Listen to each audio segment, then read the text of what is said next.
Allô. Alors, on est rendu aujourd'hui au cours 8. On commence la deuxième section du cours. On va commencer à travailler dans votre livre vert, donc le tome de mécanique. Aujourd'hui, on va parler de la distinction entre, la position, la distance parcourue et le déplacement, puis on va aussi distinguer deux types de vitesse. Alors, la cinématique, c'est le nom de la section qu'on commence. C'est l'étude du mouvement des objets. Ça va être suivi de deux autres sections qui vont être quand même dans des thèmes de mécanique. La cinématique, c'est une section qui va être évaluée dans le prochain test. Si vous êtes de Gabriel Roy, ça va être un test qui aura lieu le 2 novembre et si vous êtes de Félix Leclerc, le 4 novembre. Donc, commençons par la position. Vous connaissez déjà ce que c'est qu'une position, c'est l'emplacement par rapport à un système de référence, donc un axe ou un système d'axes. Vous connaissez ça, vous utilisez sûrement depuis des années les coordonnées pour donner les positions. On va parler de ça, mais on va aussi parler d'une autre façon de fournir une position dans vos cours de physique ou de mathématiques. OK? Donc, commençons par la coordonnée de position. Si on est en une dimension, supposons qu'on regarde le point qui est situé à l'emplacement moins 3 mètres, on peut simplement donner la position comme x égale moins 3 mètres. Ici, c'est une coordonnée de position, mais on va voir aussi une autre façon de donner cette position-là en utilisant une quantité qu'on appelle un vecteur. Un vecteur, c'est une flèche, c'est représenté par une flèche. C'est une grandeur physique qui a une orientation dans l'espace. OK? Ça pointe quelque part. Donc, je vais vous montrer ici le vecteur de position pour la même position. Un vecteur de position, c'est toujours un vecteur qui part de l'origine de l'axe, une flèche, OK? Donc, qui pointe jusqu'à l'endroit où se trouve l'objet. OK? Donc, même si on a une flèche ici, il n'y a pas de déplacement d'un objet. Là, même si l'objet est situé à une position fixe, le vecteur, lui, part de l'origine et il pointe à cet endroit-là. Donc, ça semble un peu bizarre, peut-être comme convention, mais dans le fond, vu que c'est toujours pris par rapport à la même origine, si on travaille sur un même problème, ça permet d'utiliser des positions dans des calculs de physique. On va revenir un peu plus tard là-dessus, mais je veux commencer à introduire le concept tout de suite. Donc, si on voulait écrire le vecteur de position en chiffres ou comme en mathématiques, là, pas juste un dessin, comment on va faire? C'est qu'il faut imaginer ici que, dans le fond, on pourrait premièrement écrire que c'est une flèche ici de longueur 3 mètres vers la gauche. OK? Puis quand on écrit un vecteur, on met une flèche par-dessus le symbole. C'est ce qui nous indique que ça a une direction, ici qui est vers la gauche. Une façon un peu plus mathématique d'écrire le vecteur, c'est au lieu de dire vers la gauche, c'est de lui donner une orientation en angle. OK? Donc, supposons qu'on considère ici, par rapport à l'origine, on a aussi un axe Y qu'on pourrait tracer. Puis là, on a le 0 degré du rapporteur d'angle, là, on considère par convention qui est dans la direction de X. Donc, ensuite, si on tourne dans le sens anti-horaire, dans le sens du rapporteur d'angle, on a 90 degrés sur l'axe Y et 180 degrés quand on arrive dans la direction de la flèche qui va vers la gauche. Donc, on pourrait réécrire notre vecteur de position comme X vectoriel. La position X, c'est 3 mètres à 180 degrés. OK? Ça indique donc 3 mètres vers la gauche, finalement. Donc, ça vous montre ici deux façons de travailler avec les positions. Mais pour l'instant, on va surtout utiliser la coordonnée, mais on va revenir sur les vecteurs plus tard. Ça, c'était pour une dimension, mais je vais quand même encore présenter ça en deux dimensions. On va travailler aussi des fois sur des cartes géographiques ou dans des situations qui est nécessaire de travailler avec pas juste un axe. Alors, pour deux dimensions, supposons qu'on a le point qui est ici. Si on veut écrire les coordonnées de cette position-là, traditionnellement, on écrit toujours la coordonnée en X en premier. Donc ici, on aurait plus 2. Puis ensuite, suivi de la composante, non, pas la composante, la coordonnée Y de 3. Puis là, si vous ne voulez pas répéter deux fois l'unité, vous pouvez fermer une parenthèse pour vos coordonnées, puis ça multiplier par l'unité de mètre. Donc, ça va attribuer l'unité aux deux valeurs. Maintenant, encore une fois, je veux vous montrer le vecteur de position dans ce cas-ci. Donc, si on applique ce qu'on vient de voir, on va partir de notre vecteur de l'origine, puis on va pointer vers la position donnée. OK? Donc, comme ceci. Alors, si on veut écrire le vecteur de position, on a dit qu'on va écrire sa longueur, sa dimension ici, et son orientation en termes d'angle. Ici, on va y aller avec un angle parce qu'on ne pourrait pas dire une direction précise sans ça. Donc, supposons ici qu'on a un angle de 68 degrés. Donc, 0 ici, c'est l'axe des X, puis là, on monte là, jusqu'à notre vecteur qui est à 68 degrés d'orientation. Ça va nous prendre aussi sa grandeur. OK? Donc là, ben, on a les côtés parce qu'on connaît les coordonnées. Si on imagine ici qu'on a un triangle rectangle formé par notre vecteur ici, si on regarde ici, on trace des droites qui sont parallèles aux axes, ben, on va s'apercevoir qu'on a une hauteur de notre triangle qui est de 3 mètres, selon la coordonnée Y, puis celle en X, c'est 2 mètres ici. Fait qu'avec le théorème de Pythagore, on peut aller chercher que l'hypoténuse, c'est de longueur 3,61 mètres. Donc, ça, c'est la longueur du vecteur ici. Donc, là, on pourrait écrire notre vecteur de position en 2 dimensions. Ce serait X égale 3,61 mètres à 68 degrés. Comme j'ai dit, c'est une introduction que je fais ici. On va revenir sur ces concepts-là plus tard, mais pour l'instant, on va travailler surtout avec les coordonnées.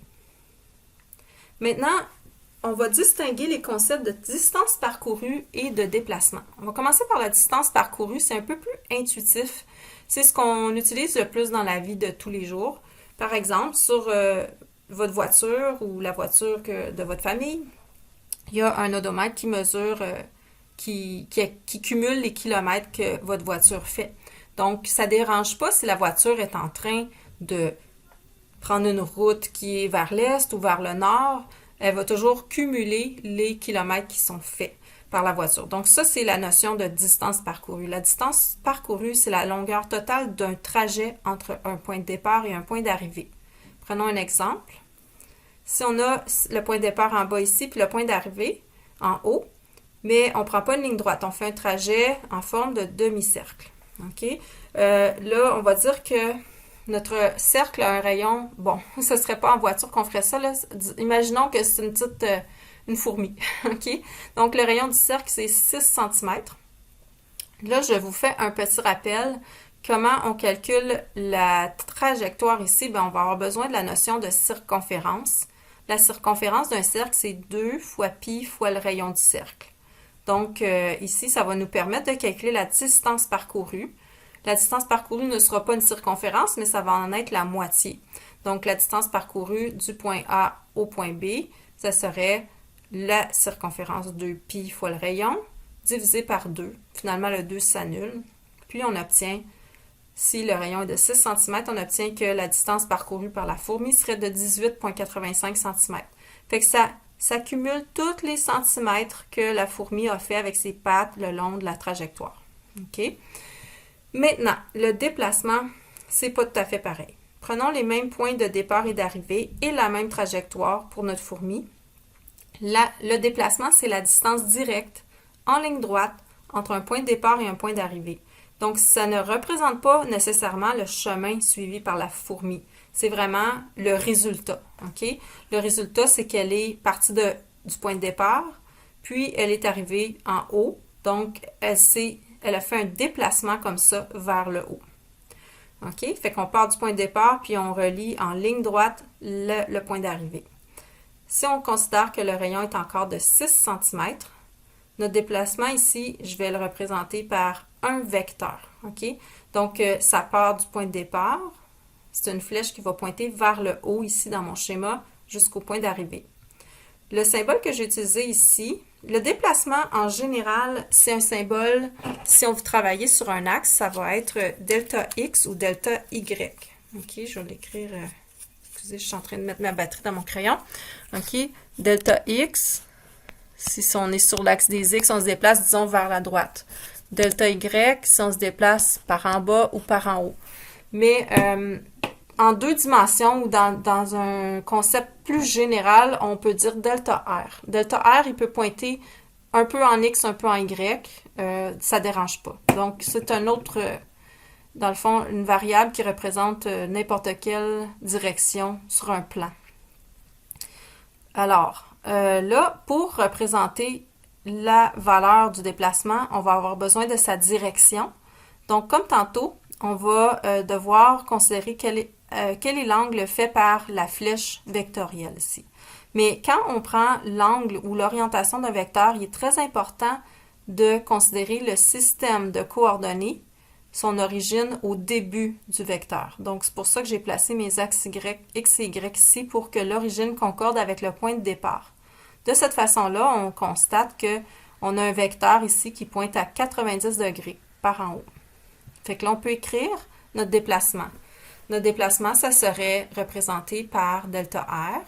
Ça serait égal à 12 cm. Ça, c'est parce que, dans le fond, c'est le diamètre ici du cercle qui est 2 fois le rayon.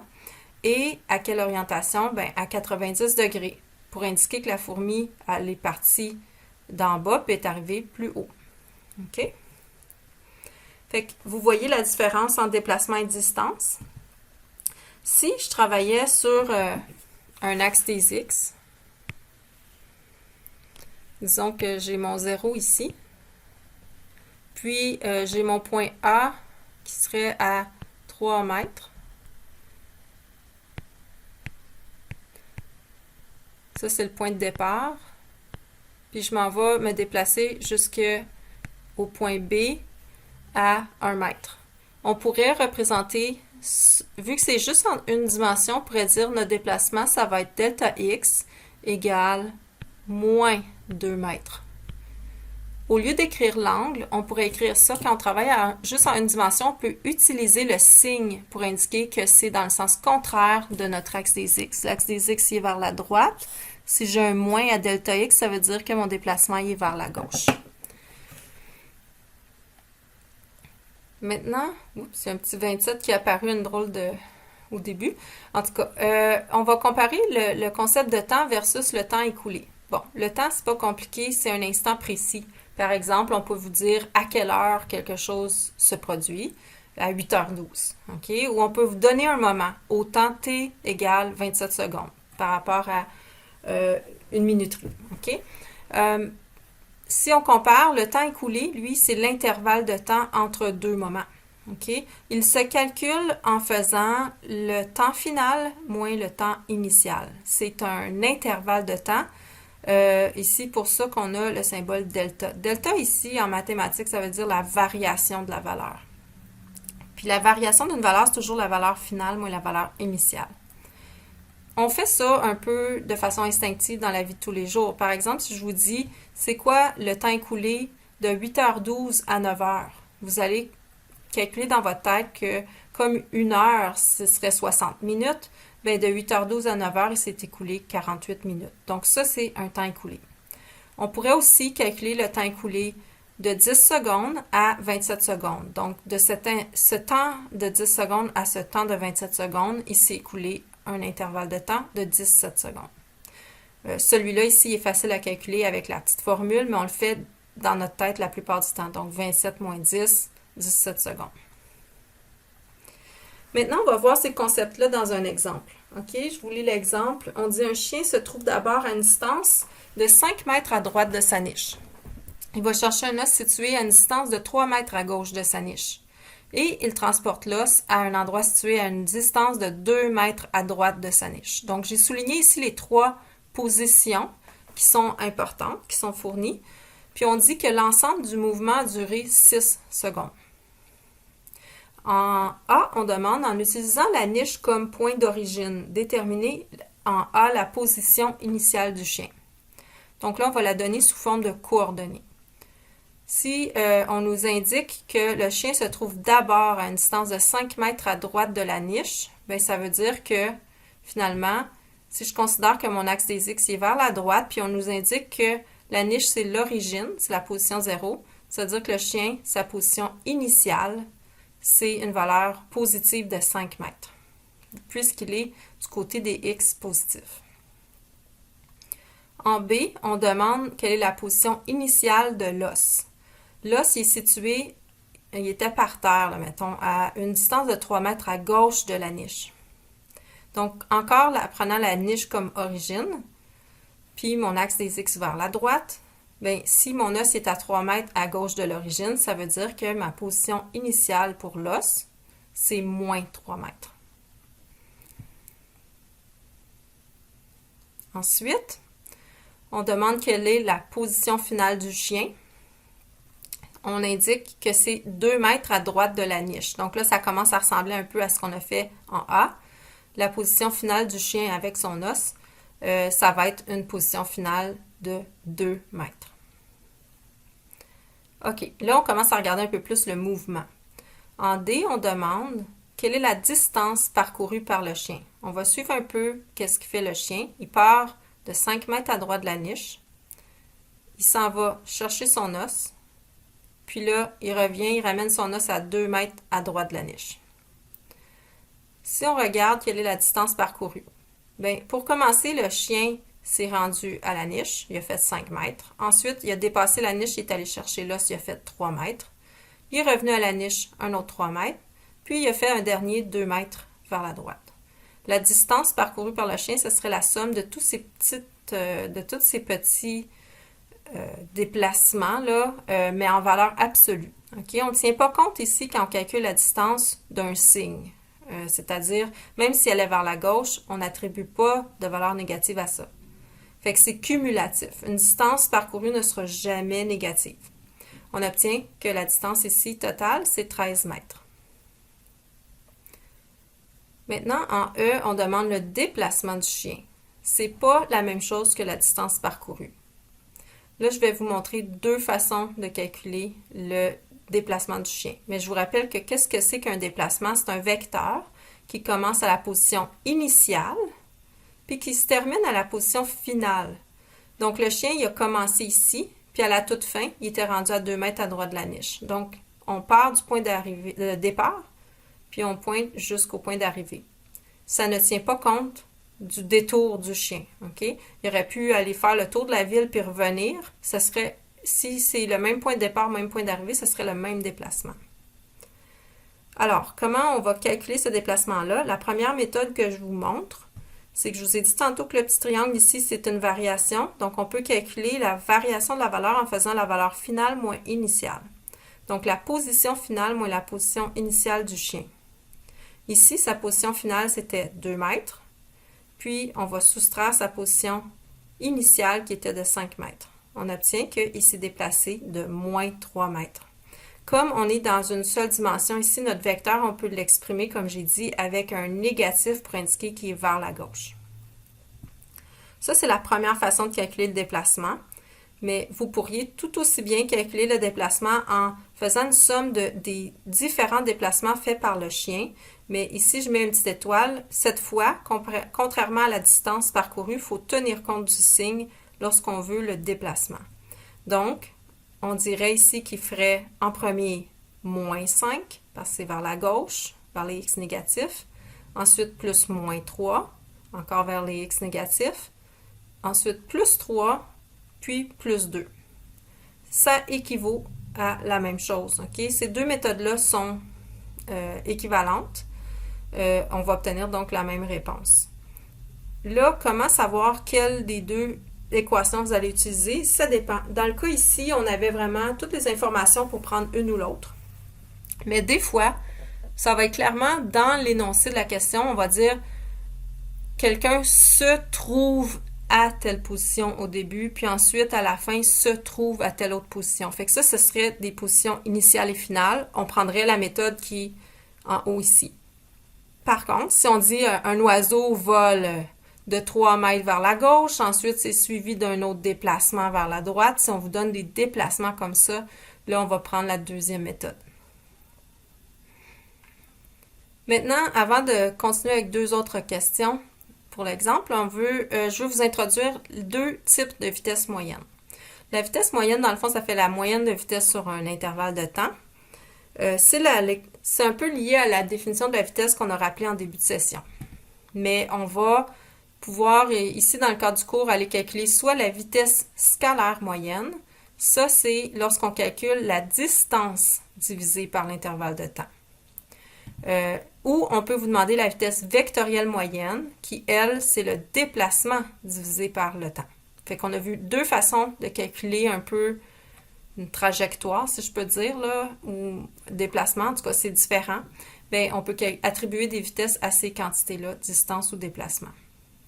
Fait que si on revient à l'exemple, si on calculait la vitesse scalaire moyenne du chien, la vitesse scalaire moyenne du chien, ça va être la distance qu'il a parcourue sur l'intervalle de temps complet. OK? Donc, on avait calculé que la distance parcourue par le chien, c'était 13 mètres. On divise par le temps que ça y a pris pour faire les 13 mètres. Ça nous donne 2,17 mètres par seconde.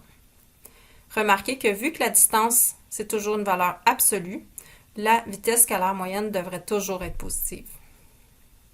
D'un autre côté, la vitesse vectorielle moyenne du chien, bien là, ce serait le déplacement total divisé par le temps que ça lui a pris. Notre déplacement ici en X était vers la gauche. On doit tenir compte du signe pour le déplacement puis la vitesse scalaire, non, la vitesse moyenne, excusez. Donc, moins 3 mètres divisé par l'intervalle de temps de 6 secondes. Puis là, on obtient une vitesse moyenne de moins 0,5 mètres par seconde. Donc, ici, le moins indique que c'est en moyenne une vitesse plutôt vers la gauche. La vitesse moyenne n'est pas toujours négative, mais elle peut l'être. La vitesse scalaire moyenne ne peut jamais être négative. Maintenant, on a introduit tous les concepts. Donc là, je vous montre les tâches à compléter. Vous avez des lectures qui vont résumer un peu ce que je vous ai expliqué aux pages 18 à 22, ensuite 25 à 28. Puis c'est suivi d'exercices, OK? Donc, qui sont listés ici. Ensuite, vous avez les diverses réponses. Au numéro 1A, on vous dit, hein, c'est réponses variables. Ça dépend où est-ce que, je pense que c'est une araignée, là, où est-ce que vous la commencez, votre point de départ. Eux autres, je pense qu'ils l'ont mis à 2 mètres, mais vous pourriez très bien le commencer ailleurs dans le schéma. Donc ça, c'est un exemple de réponse. On a la suite ici des réponses, pages 23 et 24. Puis, pour finir, on a les réponses, pages 29 à 34. Donc, les numéros qui sont à faire. Fait que je vous laisse travailler sur ça, puis on se revoit avec les concepts d'accélération dans le prochain cours.